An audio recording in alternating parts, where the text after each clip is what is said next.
ఇప్పుడిప్పుడే యంగ్ జర్నలిస్టులు ముందుకు వస్తున్నారు.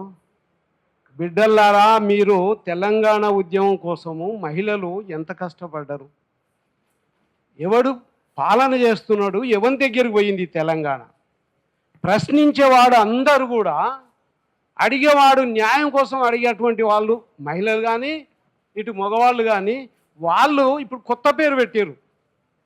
అదేంటంటే అర్బన్ నక్సలైట్ లాంటిలు. అరే ఇది ఎక్కడికి వెళ్ళి తీసుకొచ్చినారో బాబు, అర్బన్ నక్సలైట్లు అని. ఈ మహిళల్ని ఎవడైనా మహిళల మీద స్కోరింగ్ చేస్తే వాని బట్టలు కూడా తీసుకొడదాం.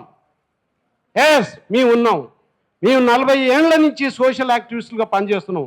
అప్పుడు మహిళలు ఎవరు కనిపించలే, ఒక సంధ్య అక్క, ఒక 2-3 కనిపించేది. కానీ ఇప్పుడు చాలామంది మహిళలు వచ్చారు. అమ్మ చెల్లెళ్ళారా, మీకు నేనున్నాను. హైదరాబాదులో ఎక్కడ జరిగినా సరే, ఏ పార్టీ నా కొడుకు వచ్చినా సరే, మహిళల మీద ఎలాంటిది వచ్చినా కానీ మనం ఎదిరించాలి. మీరందరూ ఏకంగా అండి. రఘు ఒకనాడు బయటికి పోతే అతన్ని ఏ విధంగా హింసించారు.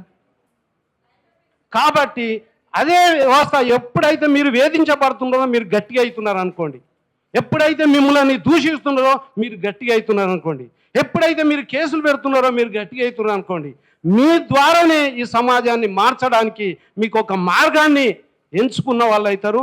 మహిళలు మీరు ముందుకు రండి. రేపు 33% వస్తున్నటువంటి జనరేషన్లో మీరు మహిళలు యాక్టర్లు కాదు, ప్రతి ఒక్క దాంట్లో మీరు అన్ని విధాలలో మీరు రాజకీయ నాయకులు కూడా మీరు కావాలని నేను కోరుకుంటున్నా. మీకు అందరికీ మద్దతు ఇస్తున్నా. నేను ఒక ప్రజా చైతన్య వేదిక కన్వీనర్, నేను రాష్ట్ర యాదవ సంక్షేమ సంఘానికి అధ్యక్షునిగా మీకు మద్దతు చెప్తున్నాను. మీ వెనకాల నేను ఉంటాను. Thank you.